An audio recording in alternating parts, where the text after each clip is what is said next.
Everybody, and welcome to this Education and Skills Service Transformation Committee of the 15th of January 2025, and welcome to the new year. It's time is flying by. So we will kick off with our agenda.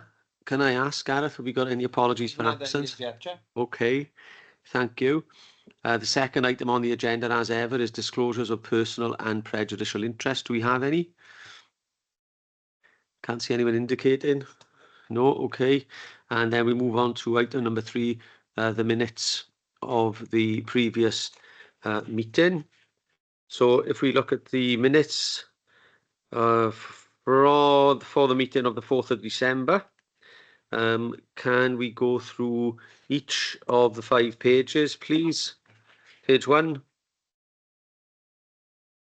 page 2, page 3, 4, and page 5. And if the committee is content, we will approve and I will sign them. Are we content? No issues, everyone is happy. Thank you very much, Linda. Thank you, Bear. Thanks, everyone. So we are moving swiftly on. I know that we've had a few comments from committee members before the meeting began that they have to leave at 4:30. So I thank you for that. I know you've got a pressing engagement you have to attend.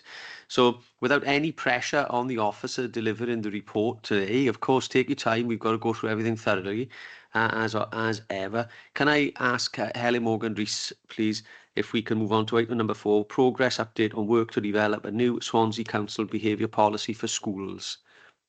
Thanks, Chair. I'll say a few introductory words, but it'll be Helen Howells who will be introducing the report to the committee this afternoon.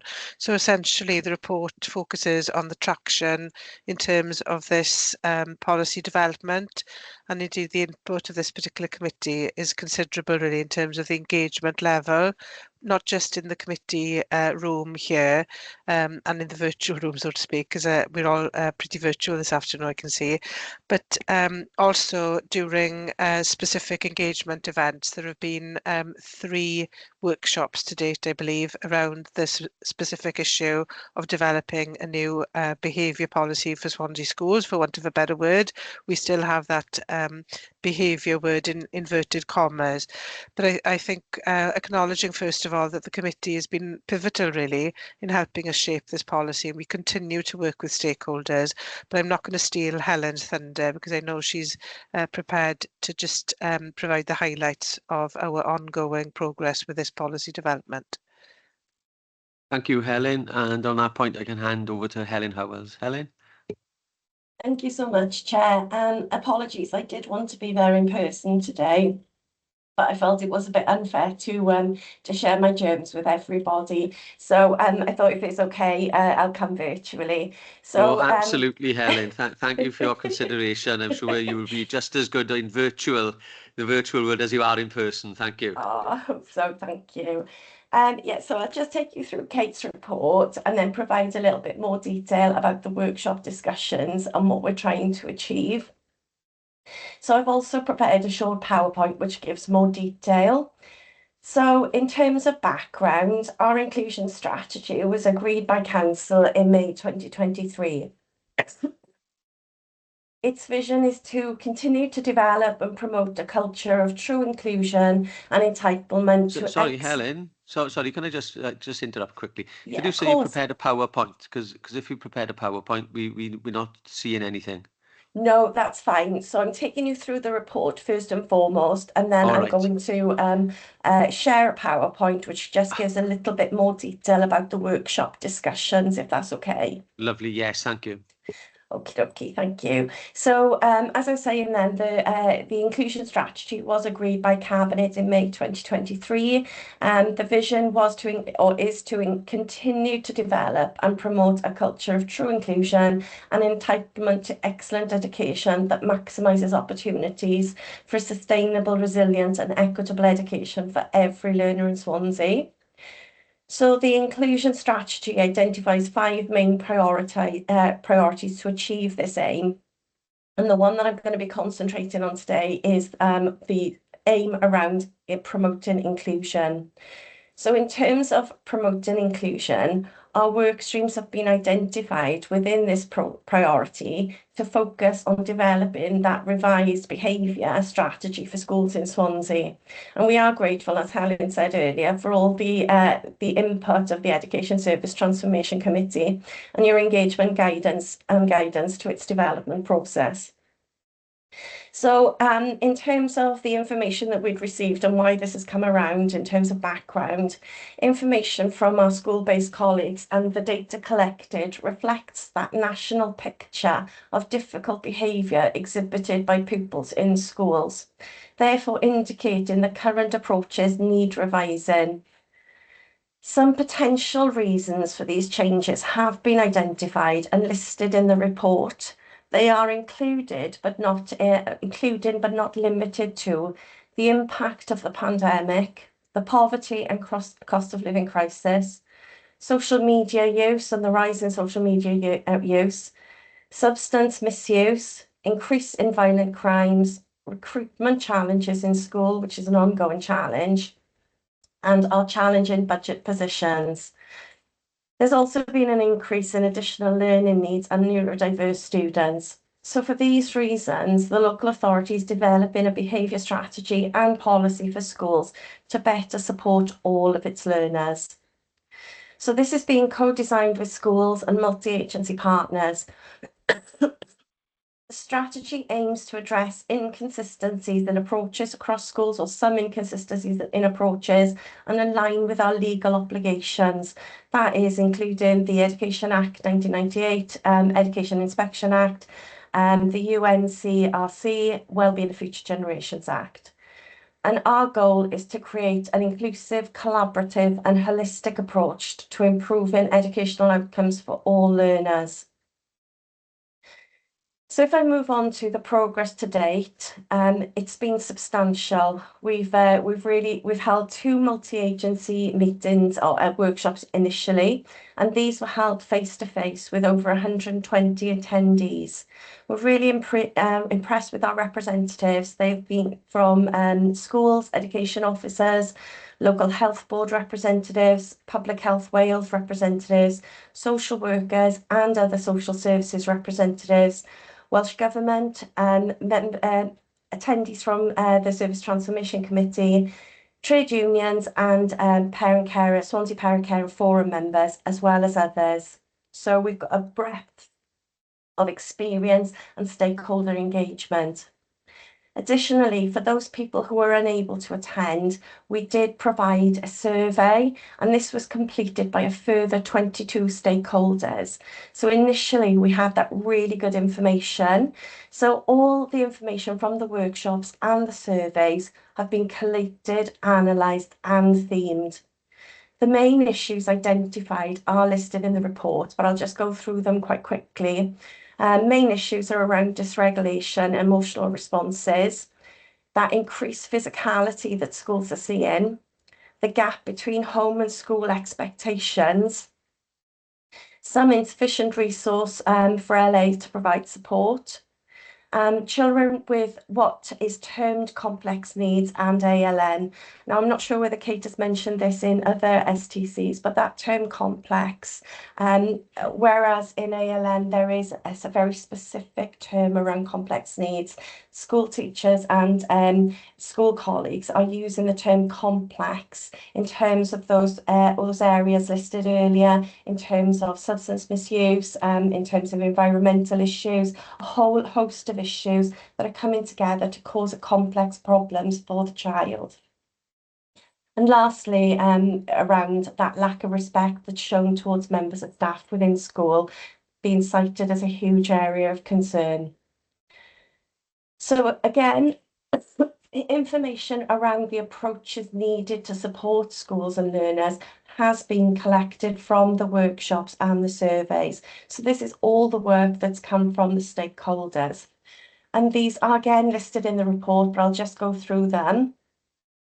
Early intervention to reduce the need for YOTAS ALN placements, training and development for school staff to be able to support our learners efficiently, the need to engage parental support to have that good homeschool link, Consistent policies and procedures, that's not just within schools, but across the local authority. Positive reinforcement and relationships within school. Obviously, the elephant in the room is always around funding and resources, and that is cited as an issue. Specialist support and training is needed, parental and community engagement, as well as support from external agencies and consistent and clear guidelines. Following the initial workshop, of which I think you'll agree we had a huge amount of information from, we undertook a kind of sense check at our cross-phase head teachers meeting in October. This was to ensure that we were on the right track and our head teachers agreed with the points that were raised completely. And we also undertook a follow-up workshop in November, again with a huge amount of, well, we were really pleased with 60 stakeholders attending, again from a variety of different agencies. This second workshop is going to be repeated next Tuesday, and we're really pleased that almost 50 people have already signed up to attending. There's huge interest in this policy working and a real commitment to make it work collaboratively. So in terms of the workshop in November, the purpose was around sharing feedback from the initial two meetings and refining those details, agreeing content and focus of that policy document, identifying our best practice and to help identify relevant research needed, and to draw up a delivery action plan. So from the November workshop, our initial feedback that we had from that workshop has helped to shape the scope, content and format of a draft strategy. So it's therefore proposed that the policy should focus on respect, rights and responsibilities. It should outline our collective vision, which is to support a school community where members treat each other with kindness and instill a sense of accountability for their own actions and decisions.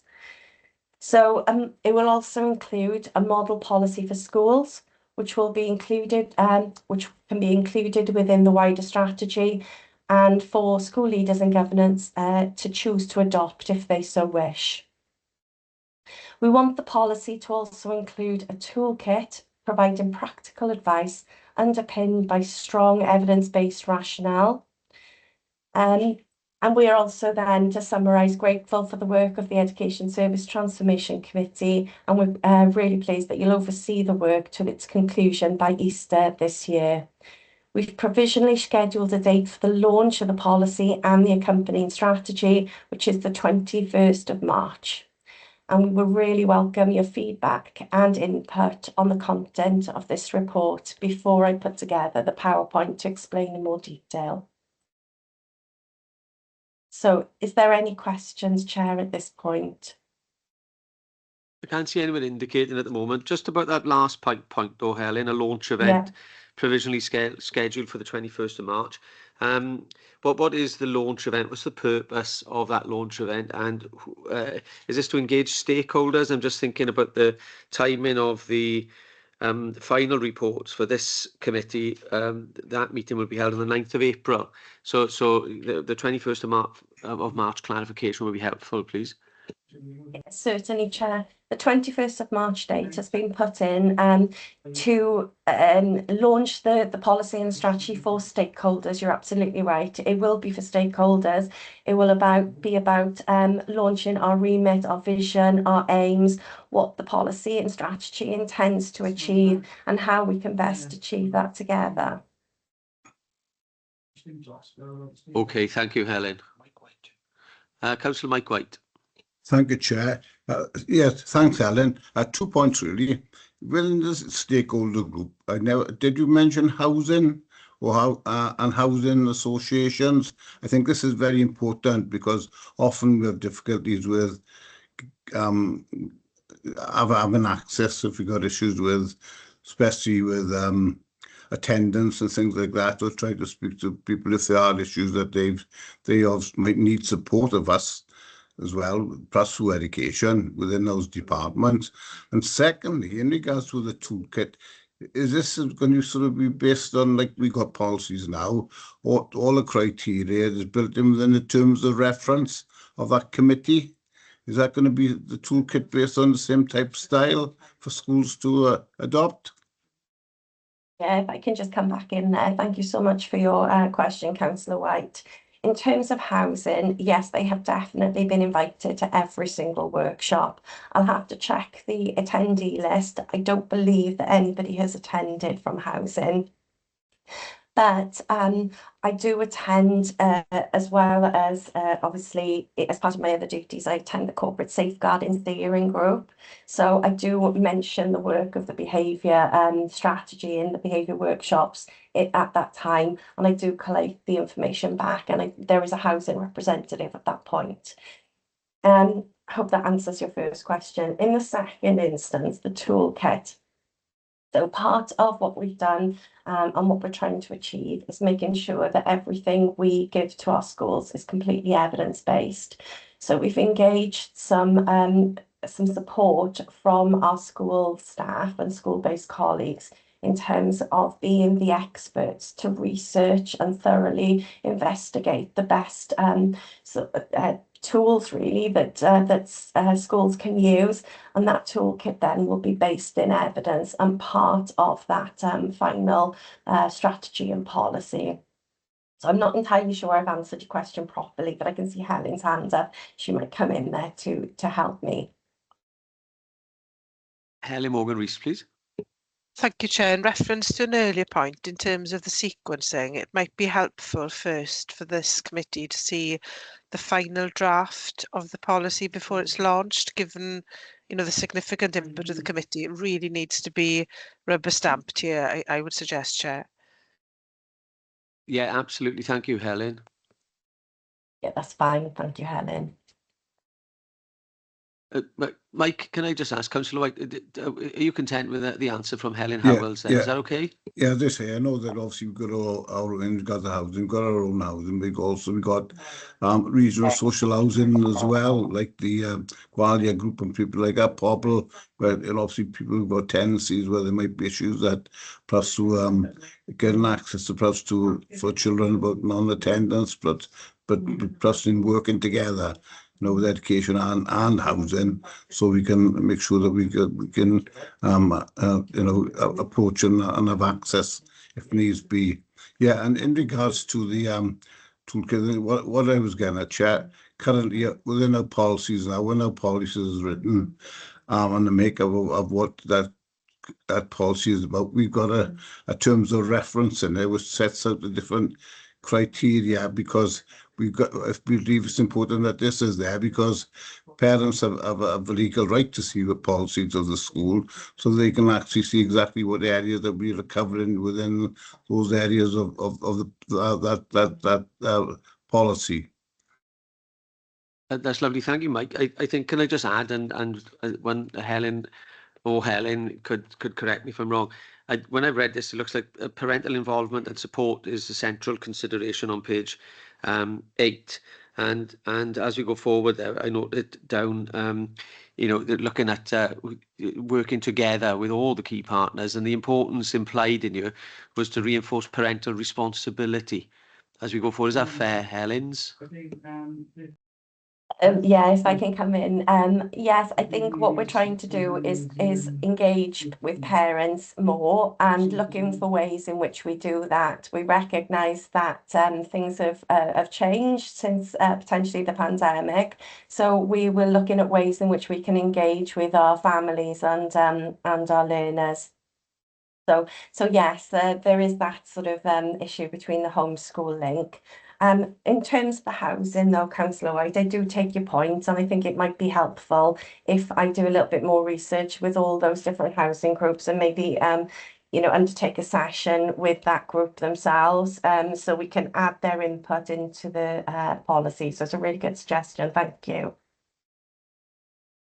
That's excellent. Thank you, Helen. Can I just add, before calling in Councillor Gordon, that in this similar context, in previous committee meetings, I'd mentioned that South Wales Police were interested to come along and talk about substance misuse, challenges faced and created in often chaotic lifestyle households. And illness has prevented my colleague from South Wales Police being able to come along. I should have mentioned that earlier. But he is on hand and keen to add value however he can. So as we go forward, perhaps we could link in the same way we're going to do with housing, with South Wales Police, because the issues are multifaceted. I just made a new word up there for you all. Multifaceted and incredibly complex. Sorry, Fiona, I'm stealing your time a little bit here. And one of the notes I wrote down here, in the context of training and development, it's really important that we led by theory, but we led by practice, awareness and understanding of the realities of children in school environments. Sometimes if you haven't had experience of the most challenging home issues, it's hard for us to really see what's in front of us, you know. So I think I've read that coming through this as well, actually, which is very encouraging. I think hopefully I got that right. Can I ask Fiona Gordon now, please, Councillor Gordon? Thank you, Chair. Yeah, thanks, Helen. I'm just looking at your report, and you discuss, you mentioned that the Swansea Council overarching policy focus on respect, rights and responsibility, sort of came out of the workshop in November. I just wanted to check that there isn't a sort of an impression given that children's rights depend on, them meeting certain responsibilities, because I know we've got a very strong sort of history of supporting children's rights in Swansea, and the UNCRC does point out that children can't have their rights taken away even if they don't respect the rights of other children. So I just wondered how it's worded in that policy. I wouldn't question anything that you said about, sort of complex social situations and problems becoming much more sort of widespread and varied, and complex and multifaceted.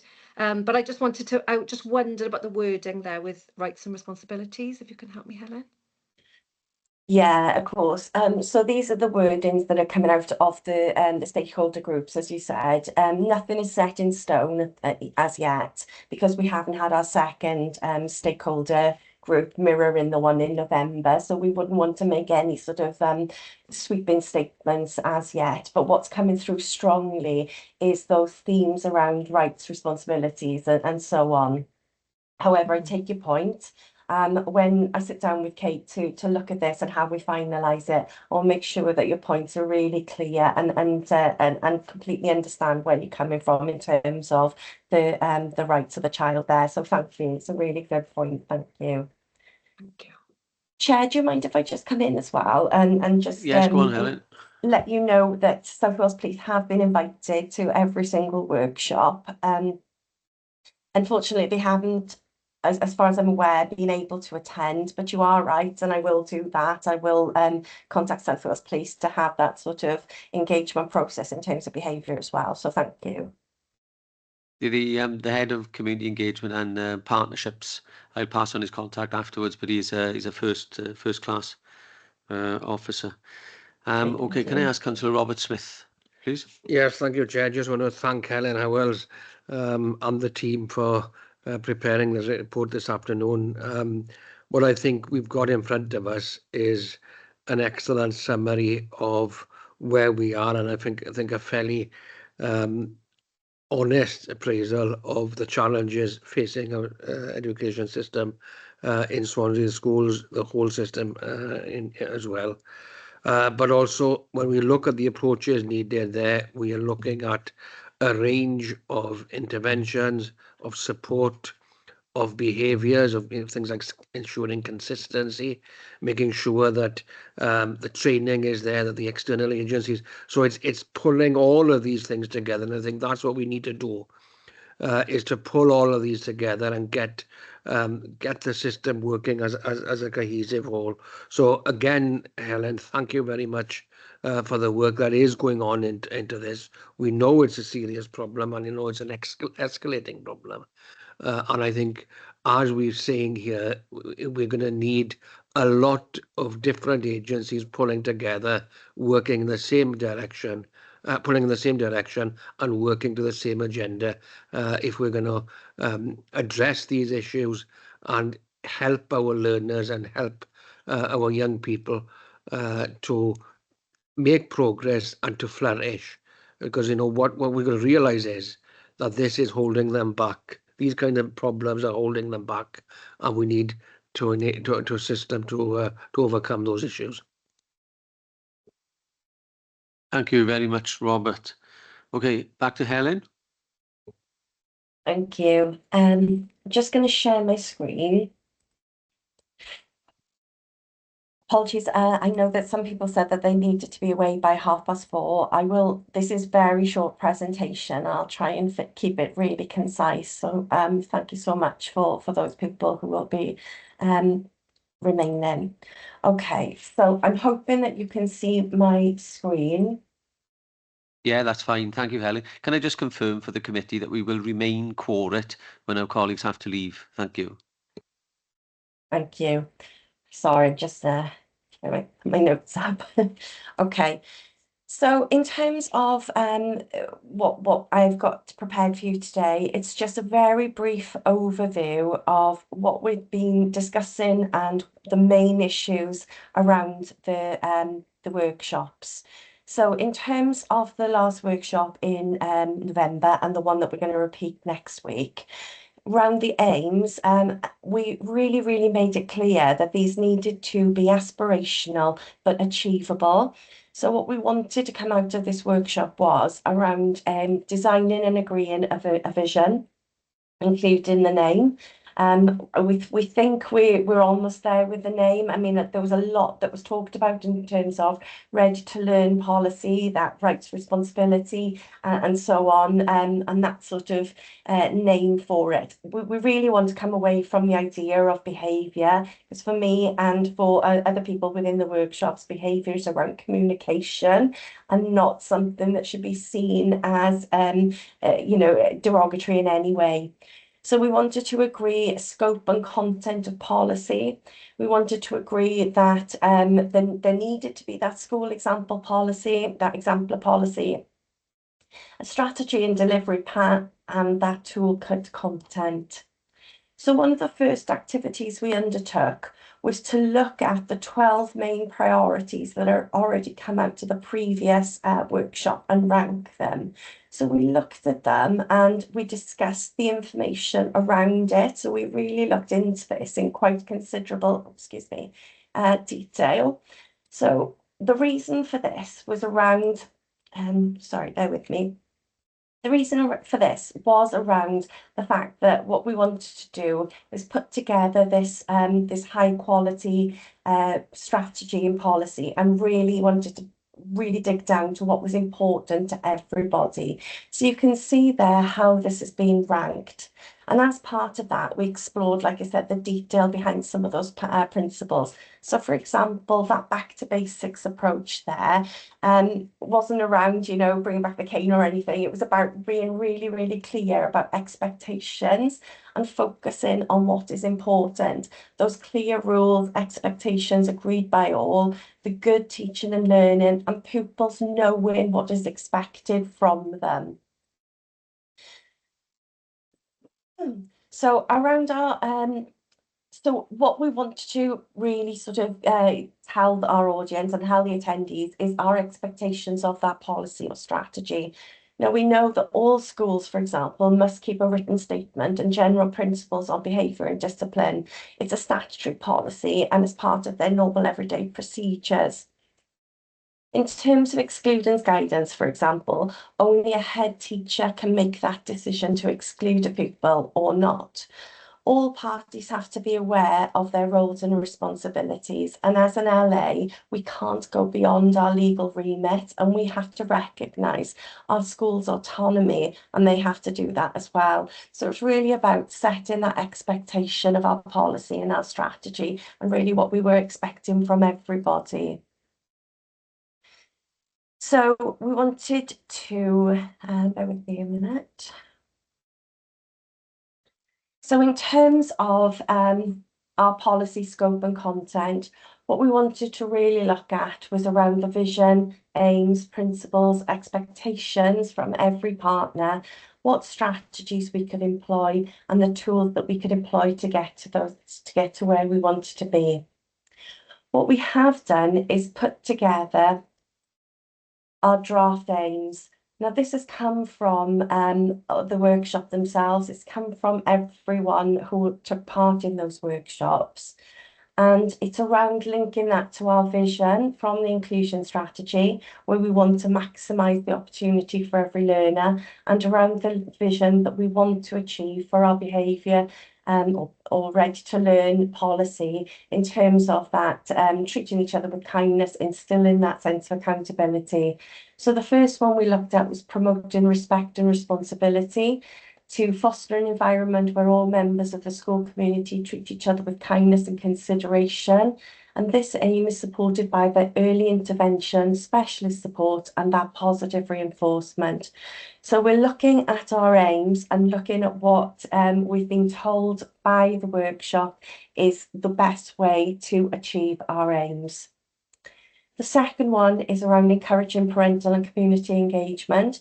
So one of our aims here is to ensure all members of the school community understand the importance of taking care of each other and the school environment, and promoting responsible digital citizenship. So this then can be reinforced or achieved through parental involvement, that community engagement, and the support from the external agencies. And the last aim is around supportive and consistent environment, to encourage that open, honest and respectful communication among students, staff and parents, to build supportive and collaborative school community. So this aim is partly backed by consistent policies, procedures, clear guidelines, training and development and resources. We'd really, really encourage your input to these aims, which is, I think, what we were talking about earlier. And this is why I wanted to put up this PowerPoint, just so that we can look at this in a little bit more detail and encourage your input if possible, please. Before I stop sharing, in terms of our next steps, Kate met with the Chair Governors yesterday to talk about this, what we've been doing so far, and to gather their input. We've been seeking involvement with the trade unions. What we haven't done so far is to really go out there and speak to our children and young people. We are using the big conversation on the 28th of January to launch a pupil voice, learner voice around behaviour. We really expect to get some really good feedback from our children and young people, and we're excited about joining the big conversation. We intend to work with parents and carers outside of the Parent Care Forum in Swansea to gauge their opinions and support around behaviour in schools. Around the Service Transformation Committee, as I've mentioned earlier, would really like your input, and we want to collate findings and reshare. As Helen said earlier, I think it's a really good point to bring this back and reshare before we launch our draft policy. So that's where we are, and I'd really encourage input at this point, please. Thank you very much, Helen. I can't see committee members indicating at the moment, but yes, I can. Councillor Fiona Gordon, please. Thanks. I was just going to say that the one thing I was going to ask is whether you've involved, learners in developing the policy. So you said that's your next step. So that's really good. Thank you. Thank you. Yeah. Yeah, we're really looking forward to it. Councillor Gordon met with the team this morning. We've got a number of officers from our collective teams in education going along. They're developing games and lovely little questions that children will be able to really give some really strong answers for, and that will really sit clearly within our strategy. It's the most important thing. Right. Thank you, Councillor Gordon. Thank you, Helen. Just a couple of points from me, and we can see if you indicate, please feel free to put your hands up as I go through a couple of points. One on the list there, I think it was slides 2 or 3, number 8 on the list was behaviour toolkit. And with the behaviour toolkit, what occurred to me was the starting point being why this behaviour at this point in time. And experience, I wouldn't say what experience, has led me to be a little bit concerned that we don't pause and reflect and say, what's going on with this 13-year-old boy or girl today that didn't go on yesterday? Sometimes we find something interesting has happened and caused that behaviour. It's a very important starting point, you know, to be in line with the rights of the child, to be child-centred as we step forward carefully. And the clarity of responsibilities is an interesting area that I've written down here from the report and from what you said there. So we don't make assumptions about who knows what responsibility sits where. So Welsh Government, the local authority, the governing body, the head teachers, and of course, as I mentioned earlier, parental responsibility, fundamental. We're all in it together, as Cabinet Member Robert Smith said. You know, this is, you know, we're working together, stepping together in the interest of the longer-term future of the child. So I thought that was interesting. Do we make assumptions? My genuine question. And my last point here was about accessible messages that emerge from the policy as we go forward. So I know that in one of the workshops I was interested to see, and I know Kate was too, the interesting use of IT to capture key messages. So we got some real skilled whiz kids in the team, you know, who were able to utilise the technology. And I wonder about cascading positive messages from the policy. Would be better served through animations, 20, 30-second messages through social media, that sort of thing, you know, and critically user-friendly. So for parents, for children, for carers, for communities, so they understand the key challenges and why we're all in it together. We are pulling in the same direction. In that context, and then I'll pass on to Councillor Yvonne Jardine, restorative practice. The huge focus on restorative practice years ago was, I think, in my experience, certainly, and other members of governing bodies will have their own perspective, was a real positive shape and influence in schools. So I don't know whether that would be returned to, rekindled, whether it's still as live as it was. Anyway, there's too much from me there. I do apologise for all of those there. But can I just pass on to Councillor Yvonne Jardine, please? Thanks, Chair. Chair's covered a couple of my questions. One of them was to do with parents and or parental involvement. But my other question is, when we consult with the young people, we tend to use voice, I think it's called. And I find usually, not just with young people, with the young people, it's those that's with confidence who you have. And since a large part of the policy, I assume, came about because of behavior, because of the difficulty, because of young people using substance misuse, I was wondering, do we engage with any of those young people and see what they have to say, as opposed to, because with a lot of research, I'm not saying it's the same with this, Helen, so please don't take it. I do find with the work I do, we tend to assume a lot that this is what the person needs, this is what that young person, but as the chair also said, how much do we know of what's happening in the background? And I personally believe quite strongly parents aren't involved enough in the research, in the school. So do we have, I know that that's not something we can rectify, but do we have any plans, ideas to try and make that? Okay, thanks, Helen. Thank you, Yvonne. Helen? Yeah, really grateful for your question there, Councillor Jardine, because I do agree with you. The what I feel is the big conversation is a really, really good starting point, but we don't just want to hear the voices of those children attending the big conversation or the confident children. We want to hear from those quiet voices too. So I've made plans for the team who run the big conversation to come into the my Stara PRU as well to chat with the children there. And I'm hoping to launch a survey as soon as possible to go out to all children. So I'm trying hard to get the voices of all children, not just those who attend big conversations. The same with parents. I'd like to gather the views of all parents, because we can't, I suppose, look at ways to engage with parents unless we know what's wrong at the moment, unless we understand why they don't feel that school is something that they can engage with.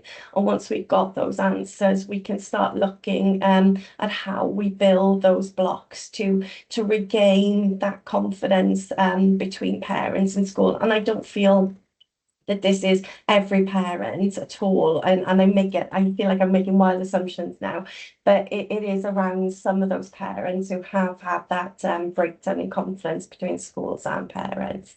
So yes, I suppose in answer to your question, 100% take on board with what you said and looking for ways to actively support everything that you suggest. So thank you. Thank you very Thanks, much, Chair. Helen.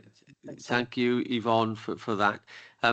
Councillors and clipboards came to mind, you know, maybe governing bodies give us some clipboards and stick us in the yard so we can engage directly with parents. You know, I'd be up for that in my schools if it's helpful. Helen Morgan-Rees, please. Thank you. Yeah, just a couple of observations on Councillor Jardine's points on learner voice and engagement with parents. I think there is a specific piece of work that Helen Howells has mentioned in later January around this policy development. But I think as a council, we've learned so much from listening to Learner Voice in recent years, whether it's in the Youth Justice Service or indeed listening to looked after children and their stories in terms of how their lives have essentially unravelled when they've become disaffected or disengaged with their learning. They're quite profound stories to hear. So I think there's a lot of learning that officers in the council have already taken on board as part of this policy development, but not to say specific work is also needed. And we across Swansea, we've got a range of schools who really positively engaged with parents already as part of their community focused school strategy. There is a specific need in certain areas to engage and to open the doors of the school to make it more accessible for parents to come in and have those conversations. And indeed, part of the workshop feedback was that a few of our school leaders, I believe, were asking on guidance and the possibility of running parental workshops specifically on this very issue. So I think it's a ripe area in terms of, you know, how do we engage with parents and how do we enable schools to have the tools to do that in a very sensitive but productive way as a joint shared agenda. Thank you very much, Helen. Councillor Lyndon Jones. Thanks, Chair. I think to follow on from that, really, I think, as Councillor Yvonne Jardine said, it's a lot about those quiet children when we're talking about behaviour. That is, they really are important and could provide the answer to a lot of the problems that we're seeing. So it really is, it's a difficult one, but the engagement with those children will make such a difference. And have an impact. Thank you, Lyndon. I can't see anyone else indicating. Okay. Okay. So is that the completion of your report and presentation, Helen? Yes, thank you. Well, can I thank you for your insight and your comments there? That was excellent. I think it covered the complexity of the challenges that we've got in front of us, but the huge amount of work that's gone on to date and continues to go on to tackle these fundamentally important issues and bring about improvements as we look ahead. So thank you very much, Helen, for your report. Can I now move on to agenda item number 5, which is the work plan? So we're up to the 15th of January. supporting positive behaviour. Next, we got the 19th of February, Learner Progress, where we go back to David Thomas. And then on the 9th of April, we will have our committee to focus on the final reports that will be produced. And in the meantime, then we're going to have sight before the launch of the behaviour report as well. So Helen, can I call you in, please? Yeah, just on the next meeting on the 19th of February, there is that opportunity to get that final draft of the behaviour policy strategy back into this committee. And there's good news as well in terms of the development of common expectations around pupil progression. So there is a draft ready for the committee's consideration, but you will notice that there's been heavy participation and engagement with stakeholders around the behaviour policy, less so with pupil progression. So I'm wondering if it's an opportunity for the committee in February to consider whether that you are content that the draft you see before you on the 19th of February can then be shared with a specific group of stakeholders in our schools for them to give it some input, provide some feedback before it's brought back to the committee in April for final approval. So I'm wondering if that meets with the committee's kind of expectations. Thank you, Helen. It certainly does meet mine. Committee members, can I ask you to nod, put your thumbs up, clap, you wave something? There we are, lovely, excellent. That's unanimous. Everybody is content with that very positive suggestion. Thank you very much indeed. So I think we've come to the end of our agenda there. My closing comment, I wrote down here, that one of the great things, many great things in this report, the progress that we've seen, is the reference to co-design and co-production. And we've heard a lot about that. We've had councillor training in this area. This is, I think, forward-thinking policy design and development with those principles front and centre, engaging all the relevant stakeholders to see that we can put something together that's going to really make a dramatic and important impact on the approaching 40,000 children and young people in Swansea schools, which is fantastic. So on that point, can I thank you all for your attendance this afternoon, and I will bring the meeting to a close. Thank you all.